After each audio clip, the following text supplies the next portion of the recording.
Hello boys and girls, welcome to Arts and Crafts. Today I'm going to show you how to make a sock puppet. I've got several different ones here to demonstrate for you. We've got a little snake who's got yellow eyes and a little yellow tongue. And I've got a little earthworm or a bookworm.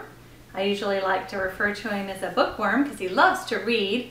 He's just got little buttons sewn on for his eyes, and that's all he required.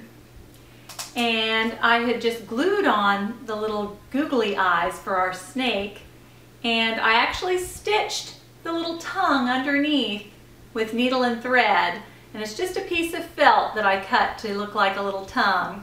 If you're going to sew, you of course probably need help from mom or dad, but you could use glue and that might work well.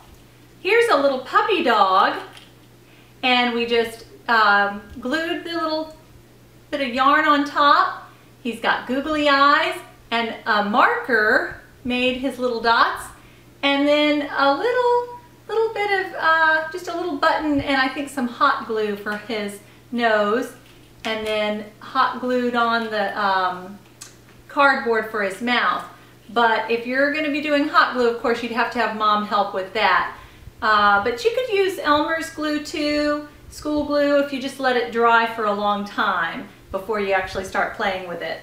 Now there's another way you can do it. You can use some of this adhesive that you can get at a craft store, and it's double-sided tape. That works really well, and you should be able to get the eyes to stick on with that. Here's a little puppy dog I made. He's got just some fluffy yarn on top and felt for his ears that are floppy, and then a red mouth and his little tongue there that flaps. And this is a sock, just a regular old sock. So if you can get an old sock that's clean, you can turn it into an animal or a snake or a worm. Here's a sock that I've turned inside out, and I'll show you how to turn it into maybe a snake. You can use, like I said, some googly eyes. Let me get some of these out.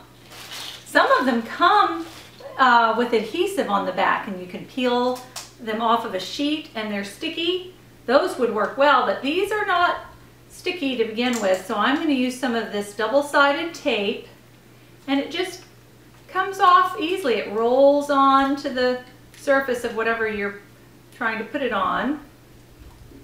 And I'm going to put it on the back of this other googly eye as well. You could use buttons, you could use sequins, even those little pieces of foam from craft stores. You could use some of that, and that would make eyes or nose or whatever you're trying to create, the facial features of a little animal. All right, I think I'm going to need to spin this around. There we go. All right, so now let me put my sock on and stick the little eyes on. See, it stays right on. And that one might be sticking well enough too. Now I think I'm going to put a little tongue.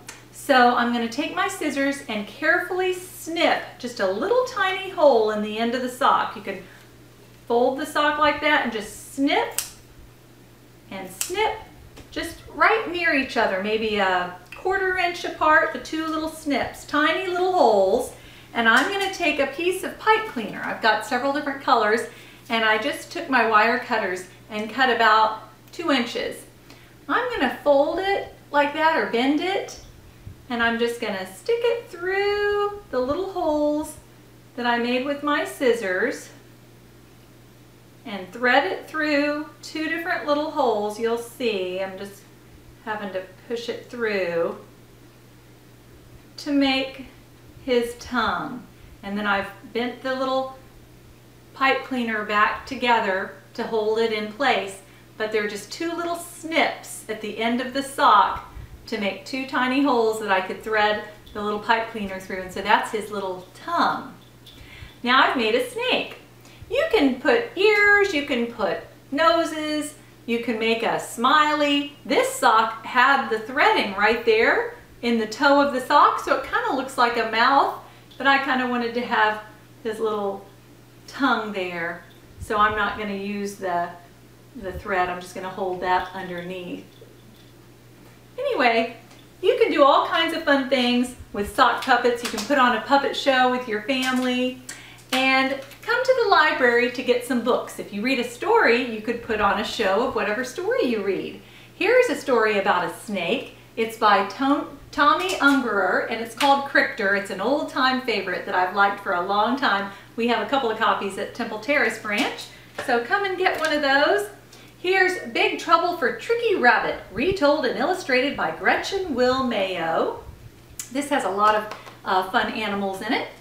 Here's another story about animals, In the Small, Small Pond by Denise Fleming.